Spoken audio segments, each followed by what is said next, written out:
Operation Sindoor వల్లే urea కొరతనట.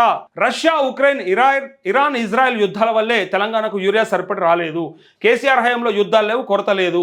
కేంద్ర ప్రభుత్వం కూడా సరఫరాలో విఫలమైంది. ఆర్ఎఫ్సిఎల్ ఉత్పత్తిలో 40% మనకి ఇచ్చారు.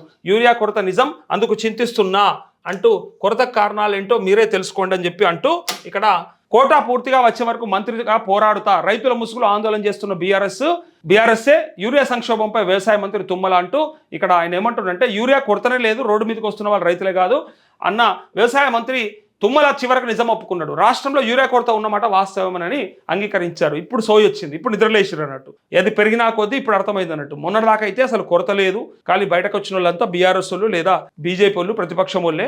నిజంగా యూరియా కొరత ఎక్కడ లేదు. యూరియా ఎవరికైతే అవసరమో వాళ్ళు తీసుకొని డైరెక్ట్గా పంట పొలాలకు వెళ్ళిపోయి పని చేసుకుంటా ఉన్నారు. బయటకు వచ్చినోడు మాత్రం వాళ్ళ రాజకీయ ప్రయోజనం కోసం తిరుగుతూ ఉన్నాడని చాలా మాట్లాడిండి. మాట్లాడిన ఆయన మీద విమర్శలు అన్నీ వచ్చినాయి. మనమే మాట్లాడినాం, చాలామంది మాట్లాడారు.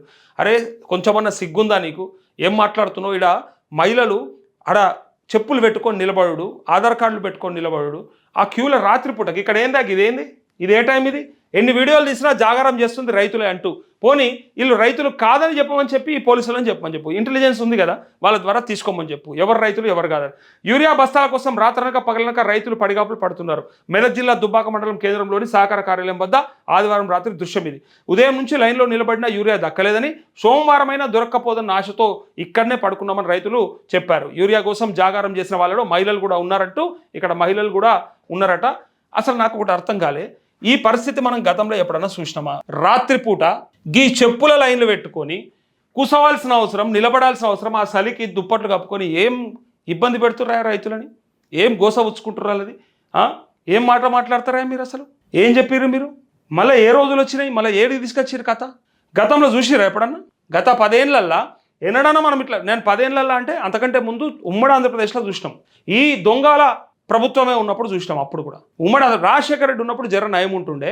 తర్వాత కిరణ్ కుమార్ రెడ్డిది ఆగమైపోయింది, అప్పుడు కూడా ఇట్లా తయారు చేసారు. అరే టీడీపీలా కాంగ్రెస్లా వాళ్ళ ప్రభుత్వాలతో నాశనం అయిపోయినాం, ఇబ్బందులు పడ్డామని మన ప్రాంతం, మన పార్టీ, మన పరిపాలన తెచ్చుకొని చేసుకుంటే ఎంతో అంత కొంత రైతులకు ఉపయోగపడ్డది. వేరే వర్గాల గురించి మాట్లాడదాం, కానీ ఇక్కడ రైతులు అయితే బాగుపడ్డారు. అరే ఇలా ఈ రాత్రిపూట యాడికి తిరగద్దు, కరెంట్ల కాడికి పోవద్దు, పార్కాలకని చెప్పి పానం తీసుకోవద్దు, పానం మీదకి తెచ్చుకోవద్దు, చీకట్లో పోయి అని చెప్పి ఆనాడు కరెంటు ఉచితంగా రాత్రనక పగలనక 24 గంటలు ఇస్తే, సరే ఓ 4-5 గంటలు అటు ఇటు అయింది అనుకుందాం, కరెంటు బరాబర్ ఇచ్చి నీళ్ళు బరాబర్ ఇస్తే వాళ్ళు ఏ ఇబ్బంది లేకుండా ఇంటికాడు ఉంటే ఇలా మళ్ళీ రాత్రిపూట తీసుకొచ్చాలని కూర్చోబెట్టే పరిస్థితి తీసుకొచ్చారు.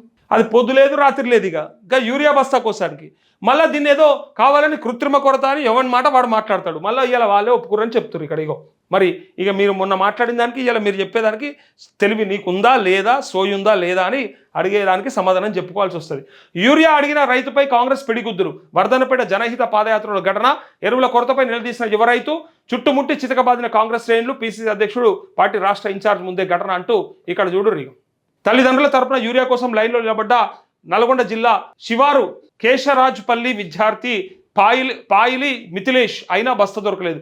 స్కూల్ పిల్లగాని నిలబెట్టిరే లాస్ట్కు మీ బతుకులకి అని రైతులు బాధపడుతున్నారు. లాస్ట్కు స్కూల్ పిల్లగాన్ని, స్కూల్కి పోయే పిల్లగాన్ని కూడా రైతులు లెక్క వాళ్ళ క్యూలో నిలబెట్టే పరిస్థితి వచ్చింది. ఎందుకంటే వాళ్ళ నాయన లేడాడ, ఏదైనా పని మీద పోతే మరి ఆయన ఉండాలి కదా. చెప్పులు అయిపోయినాయి, ఆధార్ కార్డులు అయిపోయినాయి, తువ్వాలలు అయిపోయినాయి, పాస్బుక్ జిరాక్స్లు అయిపోయినాయి, మిగిలింది బుడ్డ పొరగాళ్ళు ఉన్నారు. ఇక తీసుకొచ్చాలని పెడుతున్నారు. ఇక లాస్ట్కి మళ్ళీ లేదు అని చెప్తారు. కొరత యాడున్నది, కొరత కొరత కొరత అంటారు. కొరత యాడున్నది? సోమవారం సాయంత్రం వర్ధనపేటలో జనహిత పాదయాత్ర సందర్భంగా జరిగిన కార్నర్ మీటింగ్లో యూరియా కొరతపై నిలదీసిన యువకుడిపై దాడి చేస్తున్న కాంగ్రెస్ కార్యకర్తలు. ఈ కాంగ్రెస్ కార్యకర్తలకి కొంచెం ఆలోచన ఉండాలి. ఇప్పుడు మీ కళ్ళ ముందు కనిపిస్తూ ఉంది, మీరే మీ మంత్రులే ఒప్పుకుంటున్నారు నిజంగానే కొరత ఉన్నదని. మరి మీ దాంట్లో రైతులు లేరా? మీకు వ్యవసాయాలు లేవా? మీకు దొరికినా అదని చెప్పురు. మరి మీకు నిండిందా? మీకన్నా బరాబర్ వచ్చిందా? మరి మిగిలిన వాళ్ళంతా వేరే పార్టీ రైతులా? రైతులు ఏ పార్టీ అయితే మీకెందుకయ్యా? మీరు ప్రభుత్వంలో ఉన్నారు. ప్రభుత్వం అన్నాక అందరూ సమానమే కదా. వాళ్ళు ఏ పార్టీ అయితే మీకేమక్కరా? చేస్తారు ఎవరన్నా, వాళ్ళకి అందేలాగా ఇవ్వండి కదా మీరు ఫస్ట్. వాళ్ళకి సరిపడా లేదని మీ వాళ్ళు మొత్తుకుంటుంటే మీరు ఇక బిడిగుద్దులు అంటే మరి ఇక గతంలో వాళ్ళు చేసింది గదే అయింది, ఇప్పుడు మీరు చేసింది అదే అవుతుంది. గతంలో బీఆర్ఎస్ వాళ్ళని అట్లే చెప్పినాం మనం. బీఆర్ఎస్ వాళ్ళు ఎవరన్నా కాంగ్రెస్ కార్యకర్త మీద చెయ్యి చేసుకుంటే ఆనాడు మాట్లాడినాం. ఏంది మీ కేసీఆర్ చెప్పిండా మీకు? మీ కేసీఆర్ నేర్పించిండా? ఏం తమాషాలు చేస్తుర్రా? ఇవేం పిచ్చి చేష్టలు అని చెప్పి ఆ రోజు బీఆర్ఎస్ అంటే ఇలా మిమ్మల్ని కూడా అనాల్సి వస్తుంది. ఇవేం కథలు? వాళ్ళంతా రైతులు కాదా? అడిగితే తప్పేముందే? మీకు ఉంటే చెప్పురి, ధైర్యం ఉంటే. ఇచ్చినాం, ఇస్తున్నాం, ఇంకా ఇస్తాము అని అది చెప్పకుండా డైరెక్ట్గా దాడి చేసుడు ఎగబడు అంటే ఇక మరి లాస్ట్కి ఏడు తీసుకుపోతుర్రు మీ అంతలో మీరు ఇంకా నాశనం చేసుకుంటారు. ఆల్రెడీ మీ బాసులు చేస్తున్న దాంతో, మీ మంత్రులు ముఖ్యమంత్రి చేస్తున్న దాంతో బొందల పడ్డది. మీరు ఇంకా దాన్ని పొక్కల పూడి చేస్తుర్రు, మీదికెళ్ళి మనుగప్తుర్రు. మీరు మిగిలింది ఆయనతో కథం పడదామని చూస్తున్నారు మీరు కార్యకర్తలు కూడా.